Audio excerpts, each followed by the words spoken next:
Korean Demilitarized Zone exists as the world's most heavily fortified no man's land, a scar of frozen earth and rusted wire stretching 248 kilometers across the Korean peninsula. 4 kilometers wide, bisected by the military demarcation line, it represents not peace, but the absence of war, a ceasefire that has held for 30 years by the time our story begins.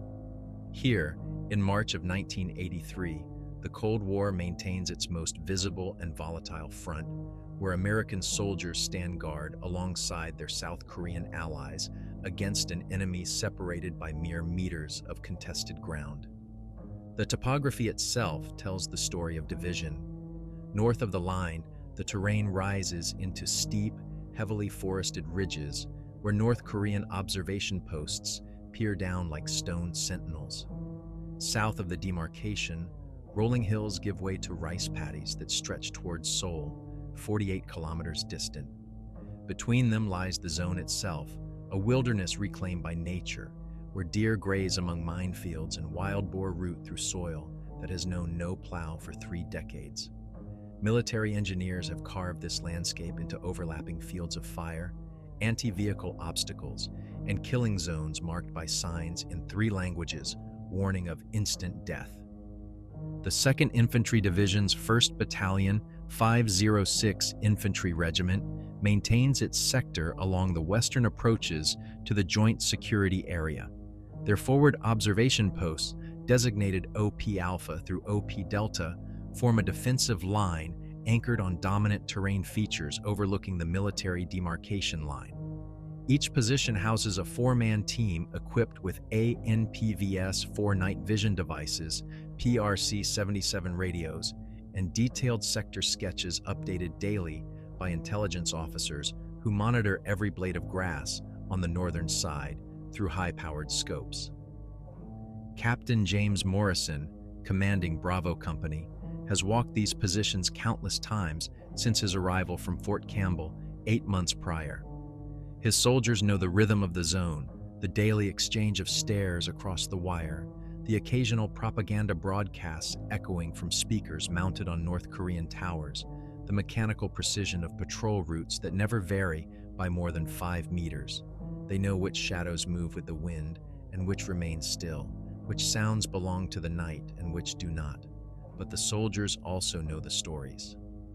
Korean War veterans stationed here speak in hushed tones of things witnessed during the dark years of 1950 to 1953. They tell of entire units that vanished in the mountainous terrain, leaving behind only empty foxholes and radio sets still broadcasting static. They describe voices heard calling from the northern forests on windless nights, voices speaking English with American accents, pleading for help that could never come. Local Korean civilians, those few who remember life before the division, cross themselves when asked about the old mountain paths. They speak of the hungry ghosts, spirits of soldiers who died far from home, trapped forever in the twilight between war and peace. The indigenous folklore runs deeper still. Shamans in the villages below the DMZ describe the zone as a place where the natural order has been disrupted, where the constant presence of armed men and the weight of suppressed violence has awakened something that should have remained dormant. They point to the mountains and speak of the Dokaibi, ancient trickster spirits that feast on human fear and confusion. In their telling, the division of Korea has created a wound in the earth itself, a place where the living and the dead exist in uncomfortable proximity. Sergeant First Class Michael Chen, a 3rd-generation Korean American from Los Angeles, serves as Bravo Company's senior non-commissioned officer. His grandfather fought in these same mountains with the 187th Airborne Regimental Combat Team during the Chinese offensive of 1951. Chen carries his grandfather's field journal, filled with careful notes about defensive positions and enemy movements, but also containing passages that speak of sounds in the night that defied explanation, footsteps that followed patrols but left no tracks, whispered conversations in empty bunkers, shadows that moved against the direction of the wind. The journal's final entry, dated 23 November 1951, reads, "The mountains are watching us. Something moves in the gaps between what we know and what we fear. The line holds, but it holds against more than just the Chinese." As March 1983 progresses toward the vernal equinox, atmospheric conditions along the DMZ begin to shift in ways that meteorologists struggle to explain. Temperature inversions create pockets of fog that form and dissipate without apparent cause. Radio communications suffer intermittent disruption despite clear skies and optimal propagation conditions. Seismic monitors at nearby installations register microtremors that follow no geological pattern, occurring precisely at midnight and lasting exactly 17 minutes. The stage is set for an encounter that will challenge everything the soldiers of the 506th Infantry thought they knew about the nature of their mission, and the true guardians of Korea's divided frontier. The morning briefing room at Camp Boniface carries the permanent scent of stale coffee and mimeograph ink. Maps of the sector cover every available wall surface, marked with colored pins that tell the story of 3 decades of vigilant watching. Captain Morrison stands before a room of tired faces, his platoon leaders and senior sergeants gathered for what they assume will be another routine intelligence update about North Korean patrol patterns and weather forecasts. Colonel William Hartley, the battalion commander, enters with an unusual gravity that immediately shifts the room's atmosphere. Behind him walks a figure none of the company-level officers recognize, a tall, thin man in civilian clothes carrying a briefcase that suggests government work of a different sort than their own. The stranger's eyes scan the room with the methodical assessment of someone accustomed to reading people and situations quickly. "Gentlemen," Colonel Hartley begins, his voice carrying the weight of 30 years in the Army, "we have a situation that requires immediate attention." He gestures toward the civilian. "This is Mr. David Park from the Defense Intelligence Agency. He'll be explaining why we're about to deviate from our normal patrol schedule." Park steps forward, opening his briefcase with deliberate precision. He withdraws a single manila folder and places it on the briefing table. 48 hours ago, one of our listening posts recorded something unusual. His voice carries a slight accent, Korean-American, Morrison notes, like Sergeant Chen. Radio transmissions on frequencies that should be empty. Voices speaking English, requesting immediate assistance. The room falls silent except for the distant hum of generators powering the camp's communications equipment. Sergeant Chen shifts in his chair, a movement so subtle that only Morrison notices it. "The transmissions lasted 17 minutes, Park continues. They came from a position approximately 2 kilometers inside North Korean territory, in a valley that intelligence maps show as uninhabited since 1951. He pauses, allowing the weight of that statement to settle. The voices identified themselves as members of Baker Company, 23rd Infantry Regiment. Morrison feels something cold settle in his stomach. "Sir, the 23rd Infantry was disbanded in 1957. "Correct, Captain." Park's expression remains neutral. "The unit designation hasn't existed for 26 years. More troubling, the voice patterns and radio procedures match archived recordings from 1951. Communications specialists who reviewed the transmissions confirmed the authenticity of the period radio protocols." Colonel Hartley takes over the briefing, his weathered hands clasping behind his back in a gesture his officers know signals serious business. "Your mission is reconnaissance and verification. Bravo Company will conduct a night patrol to the coordinates where these transmissions originated. You'll determine what's out there and report back. Nothing more." The official explanation sounds reasonable, almost mundane, but Morrison catches the unspoken tension in the room, the way Park checks his watch repeatedly, the way Colonel Hartley avoids direct eye contact when discussing the mission parameters. Something about this assignment doesn't align with standard operating procedures. "Sir," Morrison ventures, Rules of engagement. Standard border protocols apply. You are not authorized to cross the military demarcation line under any circumstances. Your patrol will remain on the southern side of the wire. Observation only. Colonel Hartley's tone suggests this point is non-negotiable. However, you will carry recording equipment. If these transmissions occur again, we need documentation. Sergeant Chin speaks for the first time during the briefing. What about the North Korean patrols in that sector? Intelligence reports show regular activity along their side of the wire. Park fields this question. Satellite imagery indicates no North Korean military presence in the target area for the past 72 hours. Their patrols have been rerouted to different sectors. We believe they may be experiencing similar anomalies. The word hangs in the air like smoke from a distant fire. Anomalies. Not enemy activity, not equipment malfunction, not weather interference. Anomalies. Morrison studies the map coordinates Park has provided. The target area encompasses a valley system that channels down from the northern mountains, a natural corridor that history suggests has seen more than its share of blood. During the Korean War, this valley served as a major infiltration route for Chinese forces moving south. American units fought desperate holding actions here during the winter of 1950, when the war turned against UN forces and retreat became survival.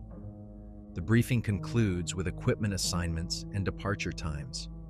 Bravo Company will move out at 2200 hours, using night vision devices to navigate to an observation point overlooking the target valley. They'll maintain radio silence except for emergency transmissions, and they'll return before dawn regardless of what they observe or hear. As the officers file out, Morrison lingers, ostensibly to study the mission maps more carefully. In reality, he's watching Park, who remains behind, to speak privately with Colonel Hartley. Their conversation is too quiet to overhear, but Morrison catches fragments, words like previous incidents and pattern recognition, and, most disturbing, acceptable losses. Outside the briefing room, Sergeant Chin approaches Morrison with the measured gait of a senior non-commissioned officer who has something important to say, but isn't sure how to begin. "Captain, there's something you should know about that valley." Morrison stops walking. "Go ahead, Sergeant." "My grandfather's journal mentions it. Baker Company, 23rd Infantry. They were overrun there on 28 November 1951. 143 men. Only 12 made it out." Chen's voice drops lower. According to his notes, the survivors reported hearing their dead squad mates calling for help for weeks afterward.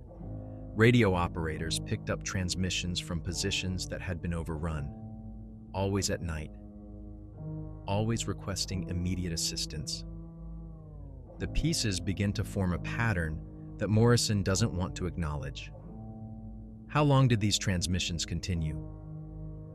Until the ground froze solid in January, then nothing. Chin pauses, consulting the journal he carries in his cargo pocket. "My grandfather wrote that the voices sounded like they were still fighting the same battle, over and over again, like they didn't know the war had moved on without them." As evening approaches and Bravo Company prepares for their patrol, Morrison realizes they're not just investigating unexplained radio transmissions. They're walking into a piece of unfinished history where the boundaries between past and present have become dangerously unclear. The hours between the briefing and departure stretch like a held breath. Morrison spends the afternoon walking among his men as they prepare their equipment, checking night vision scopes and testing radio batteries with the methodical precision that keeps soldiers alive in places where mistakes have permanent consequences.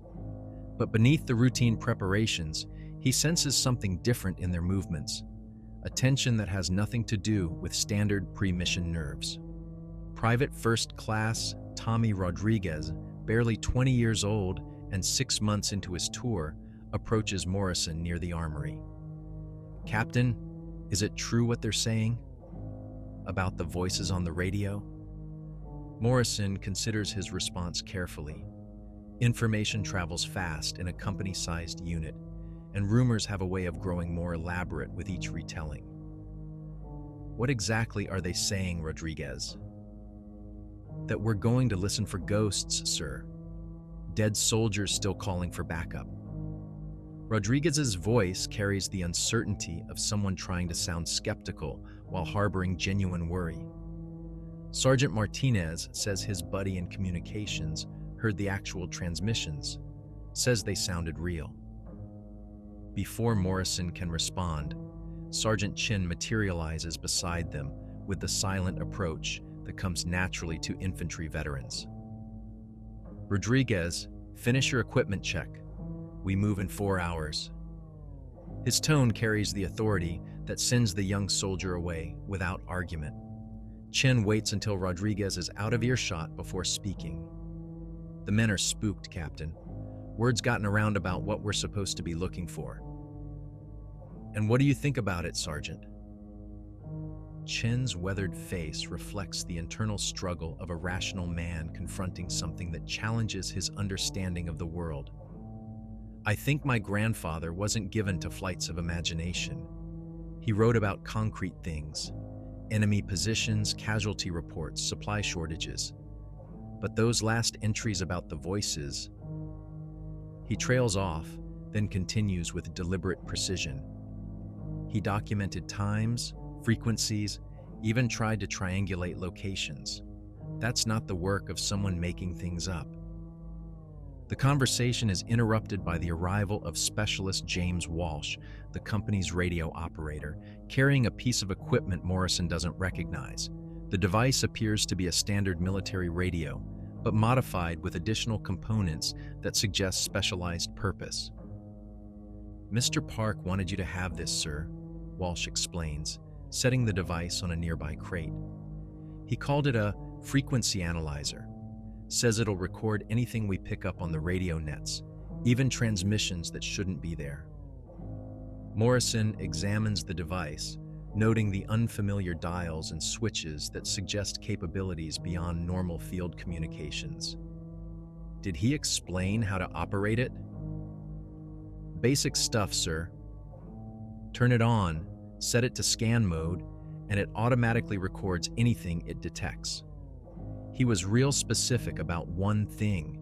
If we start hearing voices that don't match our call signs, we're supposed to let it run and not try to respond. The implications of that instruction settle over the three soldiers like a cold fog. They're being equipped not just to observe, but to document evidence of something that officially doesn't exist. As afternoon gives way to evening, Morrison finds himself drawn to the camp's observation tower, a wooden structure that provides an elevated view of the sector they'll be patrolling. From this vantage point, the Korean landscape spreads out in layers of deepening shadow, rolling hills covered in pine forests, rice paddies reflecting the last light of day, and beyond it all, the wire-marked boundary that divides one nation into two. The valley they're assigned to investigate lies approximately 3 kilometers to the northeast, invisible from this distance but marked on Morrison's map with coordinates that Mr. Park circled in red ink. Intelligence reports describe it as a natural depression between two ridgelines, accessible by foot trails that haven't seen maintenance since the armistice. During daylight reconnaissance flights, the valley appears empty. No structures, no signs of recent human activity, no indication that it holds anything more threatening than wild animals and overgrown vegetation. But as Morrison studies the terrain through binoculars, he notices something that wasn't mentioned in the intelligence briefing. The valley's southern approach follows the remnants of what appears to be an old military road, barely visible through 30 years of forest growth. The road shows signs of deliberate destruction, crater patterns that suggest artillery or airstrikes designed to deny its use to enemy forces. According to his map, this road would have been a primary supply route for American positions during the Korean War. Sergeant Chen joins him on the observation platform, carrying 2 cups of coffee that steam in the cooling air. Thought you might want this before we head out. Morrison accepts the coffee gratefully, using the warmth to combat the chill that seems to emanate from more than just the evening temperature. Tell me about your grandfather's unit. What was their mission in that valley? Chen sets his coffee aside and pulls out the worn journal, handling it with the reverence due to a family heirloom. Baker Company was tasked with holding the southern approach during the Chinese offensive. They were supposed to delay enemy advance long enough for the main force to establish defensive positions closer to Seoul. He opens the journal to a page marked with a faded ribbon. According to this, they held for 3 days against overwhelming odds. When the order finally came to withdraw, they'd been cut off for 18 hours. The 12 survivors, how did they get out? That's where the story gets strange. Chen's finger traces lines of careful handwriting that document events from 3 decades past. My grandfather interviewed them when they reached friendly lines. They all told the same story. They were overrun at night, most of the company was killed or captured, but they kept hearing their squad leaders calling for them to regroup. They followed the voices through the darkness, thinking they were linking up with other survivors. Instead, the voices led them straight to the extraction point. Morrison considers the implications. They were guided out by voices of men who were already dead. That's what they claimed, every single one of them. Chen closes the journal, his expression troubled. My grandfather wrote that they all seemed genuinely confused about how they'd found their way out. The extraction point was 5 kilometers from their last known position, through enemy-controlled territory, in complete darkness. None of them could explain how they'd navigated it. The sun disappears behind the western ridgeline, and the valley systems below fade into blue-black shadow. In the growing darkness, Morrison can see lights beginning to appear on the North Korean side of the border, guard posts and observation towers that mirror their own defensive positions. The sight reminds him that they're not just investigating historical mysteries, they're operating in one of the world's most dangerous frontiers, where a single mistake could trigger incidents with international consequences. As if reading his thoughts, Chen speaks quietly. Captain, whatever we find out there tonight, we need to be ready for the possibility that the normal rules don't apply.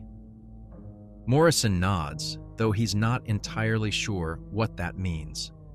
In a few hours, they'll discover that some boundaries between past and present, between the living and the dead, are far more fragile than the political lines drawn on military maps. The night air carries a bite that penetrates even the heaviest field jackets as Bravo Company moves through the darkness toward their objective. Morrison leads a patrol of 12 men, their faces painted with camouflage that renders them nearly invisible in the starlight. Each soldier moves with the deliberate silence that comes from months of training in hostile territory, their boots finding purchase on the frozen ground without disturbing the layer of frost that covers everything like a brittle shroud. The approach to the valley takes them along a route that follows the remnants of old fighting positions from the Korean War. Concrete bunkers, partially collapsed and overgrown with vegetation, dot the hillsides like ancient tombstones. Morrison can see the logic of the defensive line, commanding fields of fire, interlocking coverage, natural obstacles that would channel attacking forces into predetermined killing zones. 32 years after the shooting stopped, the scars of that conflict remain etched into the landscape itself. Specialist Walsh carries the modified radio equipment that Mr. Park provided, the additional weight causing him to adjust his stride as they climb toward the observation point. The device remains silent except for the occasional burst of static that suggests electronic interference from unknown sources. Morrison checks his watch. 23:47 hours. They've been moving for 90 minutes without incident, maintaining radio silence as ordered. The final approach to their observation position requires crossing a saddle between 2 ridgelines, a natural choke point that makes Morrison uncomfortable despite the lack of any visible threat. As they crest the high ground, the target valley spreads out below them, a dark depression that seems to absorb the available starlight rather than reflect it. Even through night vision devices, the valley floor appears unusually indistinct, as if shrouded by fog that doesn't exist anywhere else in the immediate area. Sergeant Chen signals the patrol to take defensive positions along the ridgeline, creating a hasty perimeter that provides overlapping observation of the valley while maintaining escape routes to the rear. Morrison settles behind a fallen tree that offers both concealment and a clear view of the terrain below, adjusting his night vision scope to maximum magnification. The valley stretches approximately 800 meters from north to south, bounded by steep slopes covered in pine forest that appears decades older than the surrounding growth. At the valley's center, Morrison can make out the remnants of what might have been military structures, geometric shapes that suggest human construction but are too overgrown to identify with certainty. The old supply road Chen mentioned earlier is visible as a lighter strip running along the valley's eastern edge, its surface broken by craters that haven't been filled by 30 years of weather. At exactly midnight, the modified radio begins to emit a low humming sound that none of the soldiers have heard before. Walsh adjusts the frequency controls, but the humming persists across all bands, growing gradually louder until it resembles the sound of distant machinery. Morrison signals for complete silence, and the patrol freezes in place, every man straining to identify the source of the electronic interference. The humming stops abruptly, replaced by silence so complete that Morrison can hear his own heartbeat. Then drifting up from the valley floor comes the sound of human voices. At first, the voices are too distant and indistinct to understand. They carry the cadence of military communications, short, urgent exchanges between personnel coordinating some type of operation. Morrison strains to identify individual words, but the acoustics of the valley seem to distort the sound, creating an echo effect that makes the voices appear to come from multiple directions simultaneously. Walsh's radio crackles to life with sudden clarity, and a voice emerges from the static with crystalline precision. Baker 6, this is Baker 2-1. Request immediate resupply. We're running low on ammunition and have multiple wounded. Over. Morrison feels ice water in his veins. The voice uses radio procedures from the 1950s, call signs that haven't been active for 30 years. He looks at Walsh, who stares at the radio with an expression of complete bewilderment. Another voice responds, Baker 2-1, Baker 6. Negative on resupply. Road's been cut by enemy action. Can you hold until morning? Over. Baker 6, we'll hold as long as we can, but we need those medical supplies. Jameson's hit bad, and Rodriguez isn't going to make it without a medic. Over. The names send a chill through Morrison that has nothing to do with the night air.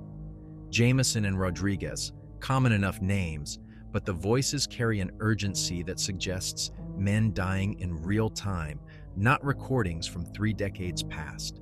Chen crawls over to Morrison's position, his movement so careful it barely disturbs the frost on the ground. Captain, he whispers, those are the same call signs my grandfather wrote about. Baker 6 was the company commander. As if responding to Chen's words, the radio transmissions shift in character. The voices become more urgent, overlapping in ways that suggest a military unit under attack. Orders are shouted over the sound of gunfire that echoes through the valley with a clarity that suggests proximity rather than distance. Morrison can distinguish individual weapon systems, the rapid chatter of machine guns, the distinctive crack of rifle fire, the deeper percussion of grenades exploding. But when he scans the valley through his night vision scope, he sees nothing. No muzzle flashes, no movement, no indication that a firefight is taking place anywhere in the terrain below. The sounds of battle continue to emanate from the radio, while the valley itself remains as still as a cemetery. Baker 6, Baker 2-1, we're being overrun. Request immediate artillery support on our position. Fire for effect.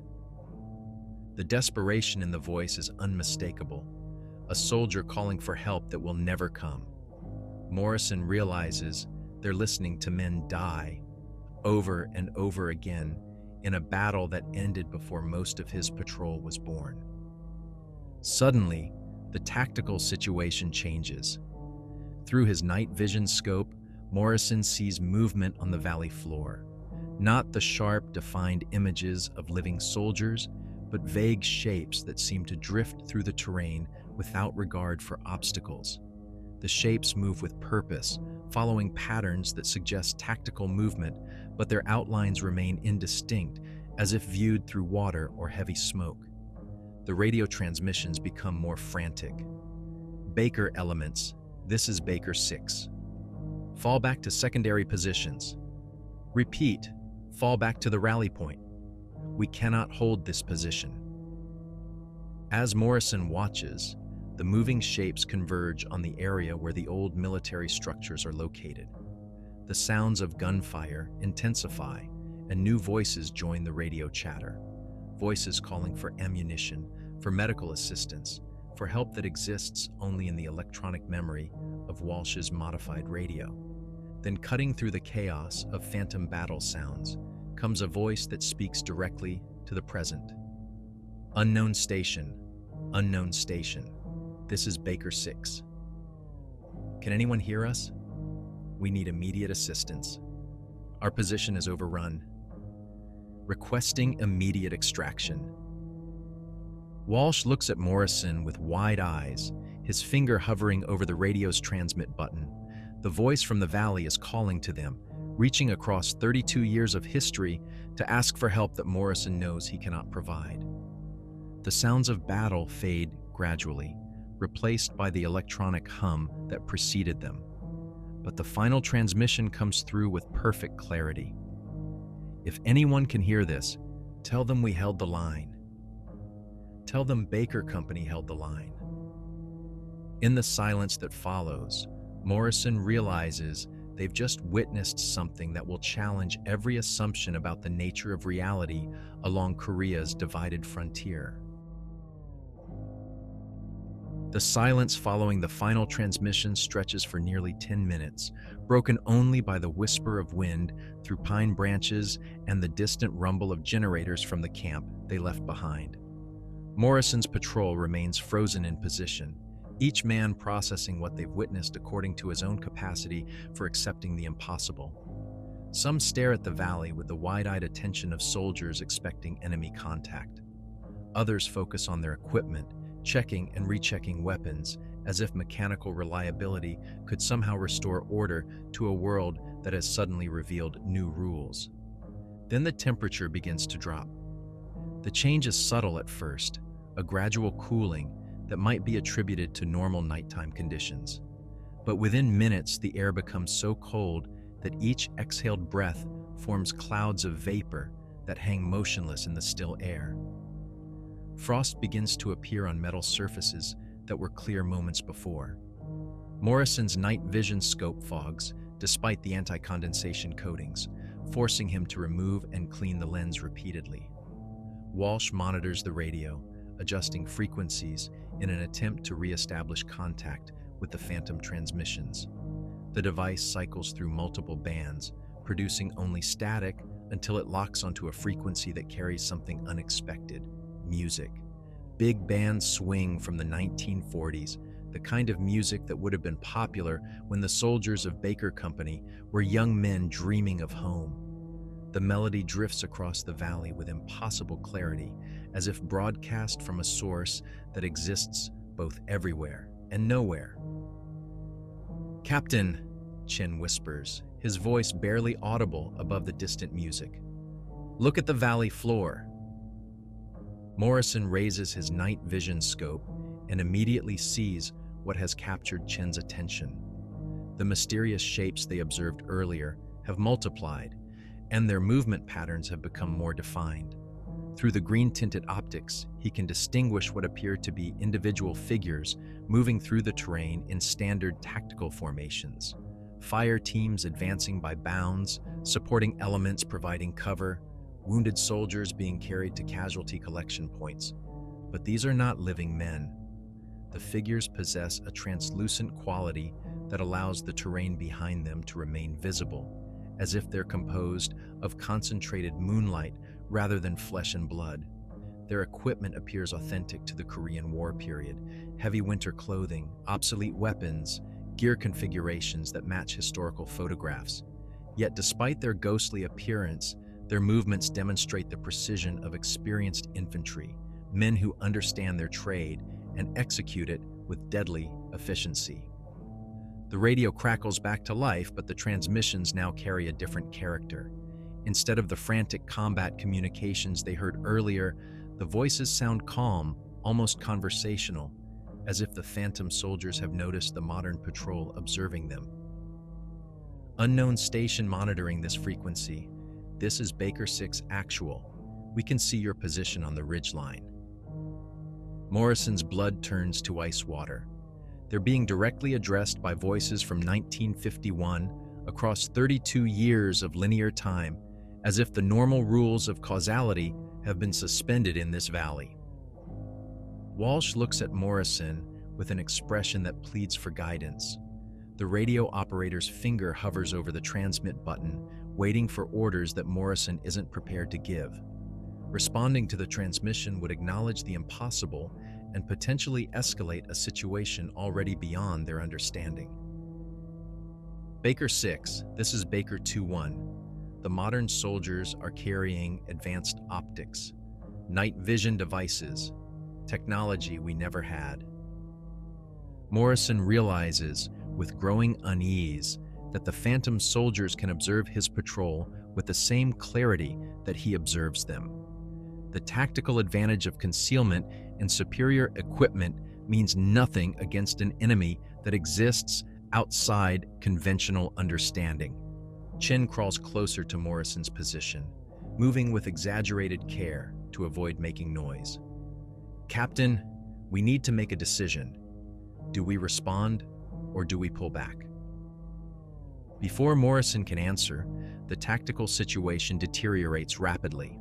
The ghostly figures in the valley begin moving with increased urgency, their formations shifting from observation mode to assault preparation. Through his night vision scope, Morrison watches as phantom soldiers take positions that would provide optimal fields of fire against his ridgeline position. Unknown modern unit, this is Baker 6. We've held this position for 32 years, waiting for relief that never came. You represent the first contact with friendly forces since our unit was overrun. We require immediate assistance. The voice carries the authority of a combat commander accustomed to having his orders followed, but also an undertone of desperation that suggests men pushed beyond their breaking point. Morrison realizes that the phantom soldiers don't understand they're dead. They believe they're still fighting the same battle, still waiting for rescue that history proves never arrived. Walsh's radio suddenly erupts with multiple voices speaking simultaneously, creating a cacophony of overlapping transmissions. Baker 6, this is Baker 2-2. Enemy forces massing for final assault. Baker elements, Baker 3-1, running low on ammunition, need resupply immediately. Medic! Medic to Baker.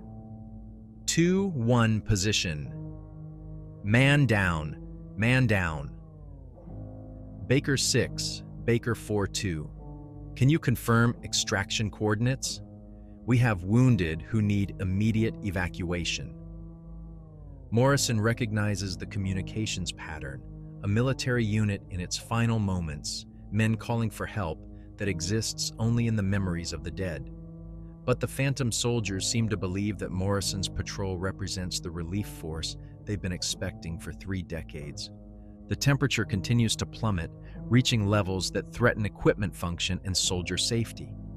Ice begins forming on exposed metal surfaces, and several patrol members show signs of hypothermia despite their cold weather gear. Morrison realizes they're not just observing a supernatural phenomenon, they're being drawn into it, becoming participants in a battle that ended before they were born. Unknown modern unit, this is Baker 6. We are directing you to our position for immediate coordination. Follow the supply road to the valley floor. We have tactical information vital to your mission. Morrison understands with crystalline clarity that the Phantom soldiers intend to guide his patrol into the valley, just as they guided the 12 survivors to safety in 1951.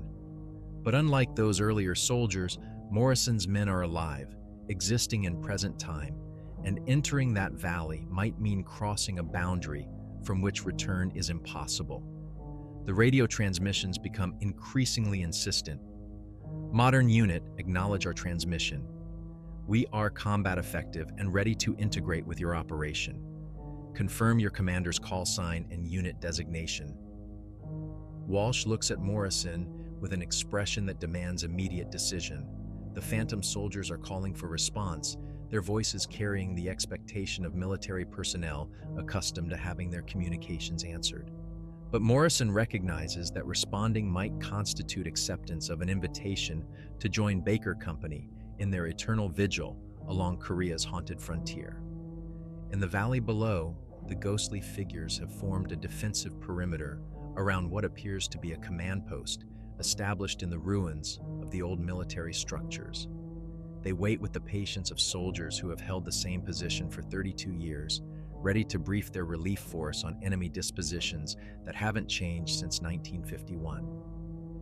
Morrison realizes that the next few minutes will determine whether his patrol returns to Camp Boniface with an impossible story or whether they become the latest additions to Baker Company's Phantom roster. Morrison's decision comes with the clarity that emerges in moments of absolute crisis.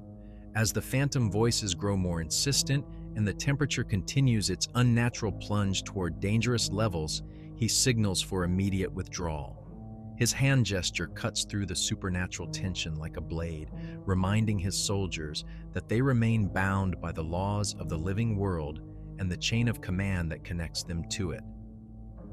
All stations, this is Bravo 6, Morrison whispers into his radio, using the patrol's actual call sign rather than responding to the Phantom transmissions. We are withdrawing to base. Move now. The withdrawal begins with the disciplined precision that marks professional soldiers, each man understanding his role in the tactical movement without need for elaborate coordination. But as they begin their movement away from the ridgeline, the Phantom soldiers in the valley react with what can only be described as desperation. Modern unit, this is Baker 6. Do not withdraw. We have critical intelligence regarding enemy positions. You cannot leave us here. The voice carries across the valley with supernatural clarity, reaching Morrison's patrol despite their increasing distance from the observation point. Behind the words lies an anguish that transcends mere tactical frustration. It's the sound of men who have waited 32 years for relief, only to watch their salvation disappear into the darkness once again. As Bravo Company moves through the forest toward their extraction point, Walsh's radio continues to receive transmissions from the valley, but the character of the communications changes dramatically. Instead of tactical coordination, the Phantom voices become increasingly personal, pleading in ways that suggest individual personalities rather than military units. Please don't leave us here. We've been waiting so long. We just want to go home. Tell my mother in Chicago that I held the line. Tell her Tommy Rodriguez held the line. Sir, please. We followed orders. We stayed at our posts. Doesn't that count for something? Each transmission cuts through Morrison like a physical blow. These aren't just echoes of past events. They're the voices of men who died believing in duty and sacrifice, still seeking recognition for their service decades after the world moved on without them. Rodriguez, the same name mentioned in the original Phantom transmissions, now pleading for remembrance across the gulf of time. The temperature begins to normalize as they put distance between themselves and the valley, but the psychological impact of what they've witnessed grows heavier with each step. Private Rodriguez, the living Rodriguez from Morrison's patrol, moves through the forest with the hollow expression of someone who has heard his own name spoken by the dead. Chen maintains position near Morrison as they navigate the return route, occasionally consulting his grandfather's journal as if seeking guidance from the only person he knows who encountered similar phenomena. The worn pages contain no instructions for dealing with phantom soldiers, but they provide confirmation that what Bravo Company experienced has precedent in the collective memory of the Korean conflict. 2 hours after beginning their withdrawal, Morrison's patrol reaches the safety of established defensive positions. The familiar sight of concertina wire and guard towers provides psychological relief that has nothing to do with physical security. They've returned to a world governed by comprehensible rules, where cause follows effect and the dead remain buried. But the radio equipment continues to function, and Walsh monitors the frequencies as they approach Camp Boniface. The phantom transmissions persist, growing weaker with distance, but maintaining enough clarity to remind the patrol that something extraordinary continues to unfold in the valley they've abandoned. Baker 6 to any station. Any station. We are combat effective and maintaining our position. We will continue to hold until relieved. Baker 6, out. The final transmission carries the resigned professionalism of soldiers who understand they'll receive no immediate support but intend to fulfill their mission regardless. It's a message that could have been sent by any infantry unit in any war, under any circumstances where duty supersedes hope. Morrison leads his patrol through the main gate of Camp Boniface at 0447 hours, nearly 6 hours after they departed for what was supposed to be a routine reconnaissance mission. The camp operates under normal nighttime security protocols, with guards who show no awareness that anything unusual has occurred. The mundane reality of military routine, password challenges, equipment checks, administrative procedures, feels surreal after what they've experienced in the valley. Colonel Hartley and Mr. Park wait in the briefing room, along with recording equipment that suggests they anticipated significant developments. Morrison realizes that their mission may have been more than reconnaissance. It may have been confirmation of phenomena that military authorities already suspected but needed documented evidence to address. "Report, Captain," Colonel Hartley says simply, his tone suggesting a man prepared to hear extraordinary things. Morrison begins his debriefing with the measured precision of an officer trained to present factual information without editorial commentary. He describes the phantom radio transmissions, the temperature anomalies, the ghostly figures observed through night vision devices. He reports the specific call signs, the references to historical events, the apparent awareness demonstrated by the phantom soldiers of modern observation. But as he continues his report, Morrison realizes he's describing events that challenge the fundamental assumptions upon which military doctrine is based. How do you fight an enemy that exists outside normal space and time? How do you rescue soldiers who died before your grandfather was born? How do you complete a mission when the battlefield itself operates according to supernatural rather than tactical principles? Mr. Park takes notes throughout Morrison's briefing, occasionally asking for clarification on technical details that suggest familiarity with similar phenomena. When Morrison completes his report, Park reviews his notes briefly before speaking. "Captain, what you've documented confirms patterns we've observed at other locations along the DMZ. The Korean conflict created circumstances that appear to have trapped certain events in a form of temporal loop. Units that experienced extreme trauma during their final moments seem to repeat those experiences indefinitely, seeking resolution that conventional military action cannot provide." Morrison absorbs this information while recognizing its implications. If similar phenomena occur at other locations, then the DMZ may be haunted by dozens of phantom units from both sides of the conflict: American, Chinese, North Korean, and South Korean soldiers all trapped in their final battles, waiting for relief that will never come.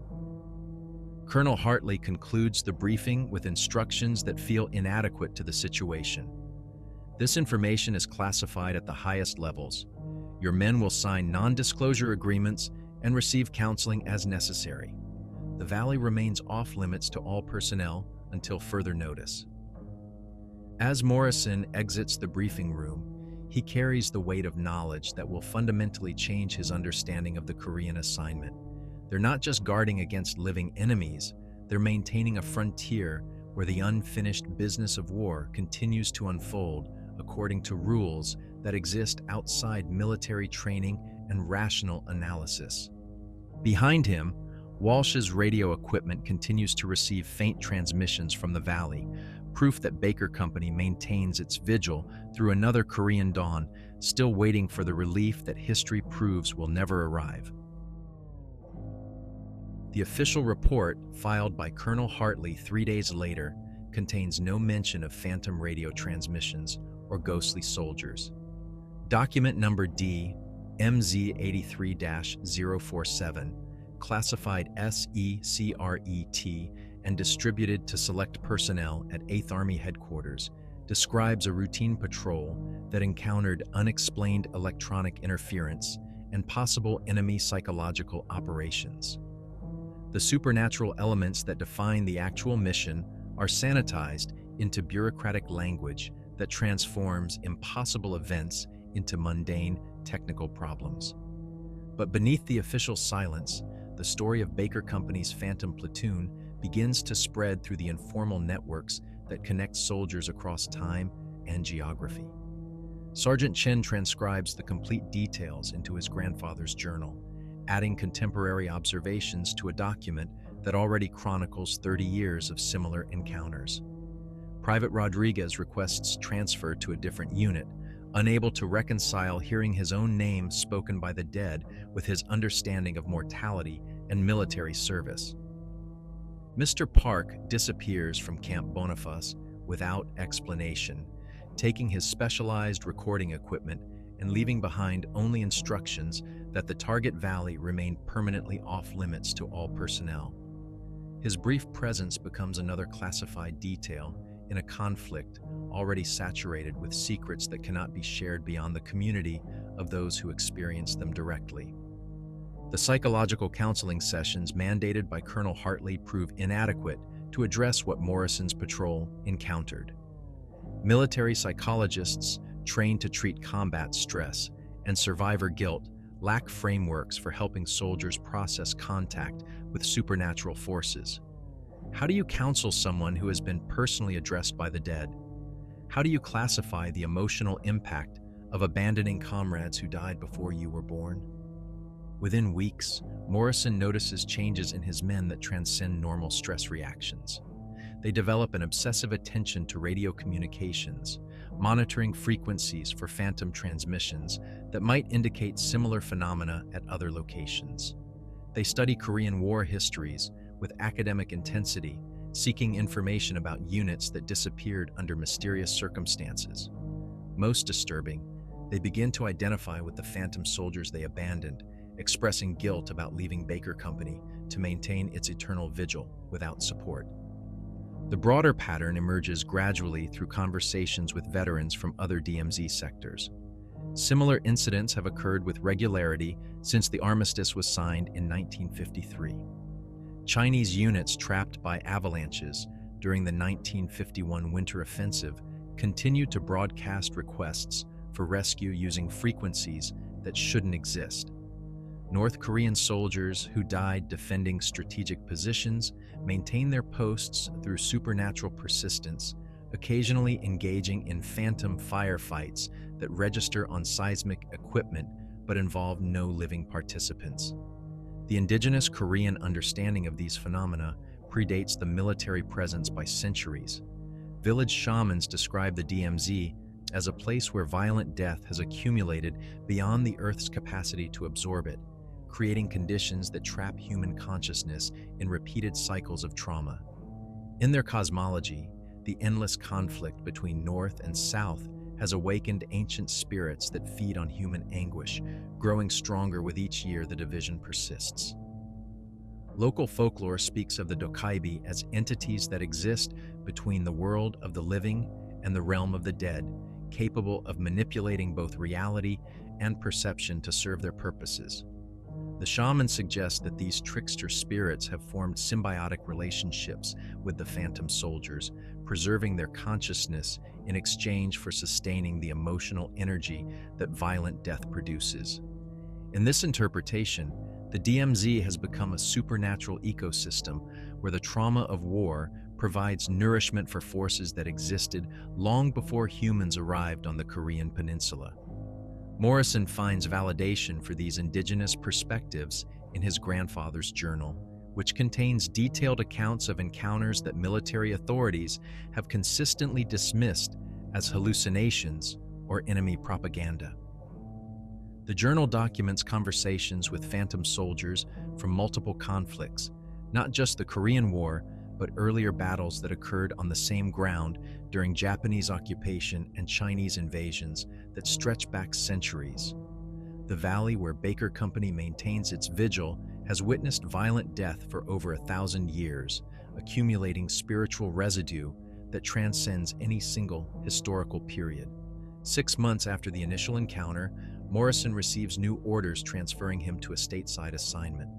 His replacement arrives with standard briefings about North Korean capabilities and border security protocols, but receives no information about the supernatural dimensions of DMZ operations. The institutional amnesia that protects military careers also ensures that each new generation of soldiers must discover these phenomena independently, without benefit of accumulated wisdom or established procedures. As Morrison prepares to leave Korea, he makes one final visit to the observation tower overlooking the Phantom Valley. Through binoculars, the terrain appears completely normal. Empty forest, overgrown roads, no indication that it serves as home to soldiers who died 3 decades ago. But on clear nights, when atmospheric conditions align properly, local personnel report seeing lights moving through the valley in patterns that suggest continued military activity. The radio monitoring equipment that Walsh left behind continues to record transmissions from Baker Company, documenting their ongoing vigil with mechanical precision. The Phantom soldiers maintain their posts through changing seasons, political developments, and personnel rotations that bring new faces to Camp Boniface, while they remain eternally fixed at the moment of their final battle. In Seoul, government archives contain classified documents that acknowledge the DMZ's supernatural characteristics while maintaining official denial of any phenomena that cannot be explained through conventional military analysis. Intelligence analysts track patterns of phantom activity with the same attention devoted to enemy troop movements, noting correlations between supernatural incidents and political tensions that suggest the phantom soldiers respond to contemporary events despite their temporal displacement. The deeper truth remains hidden in Korean shamanic traditions that predate both military occupation and political division. In their understanding, the land itself remembers every act of violence committed upon it, preserving the consciousness of those who died with unfinished business. The DMZ has become a repository for centuries of accumulated trauma, where the dead continue their missions in landscapes that exist simultaneously in multiple time periods. As Morrison's transport aircraft lifts off from Kimpo Airport, carrying him away from Korea and toward a stateside assignment where supernatural encounters are uncommon, he carries with him the knowledge that some battles never end. In the valley below Camp Boniface, Baker Company continues its vigil, holding a line that exists more in spiritual geography than physical terrain, waiting for relief that can only come when Korea itself finds peace. The classified files remain locked in archives that few personnel ever access, but the story persists in the oral traditions that connect soldiers across generations. Each new unit assigned to DMZ operations inherits not just defensive positions and equipment, but also the responsibility for maintaining watch over phantoms who serve their country with honor and deserve recognition even in death. In the end, The DMZ stands as more than a political boundary. It serves as a frontier between the world of the living and the realm of unfinished business, where the true cost of divided nations continues to unfold in supernatural dimensions that military doctrine cannot address, but human compassion must acknowledge.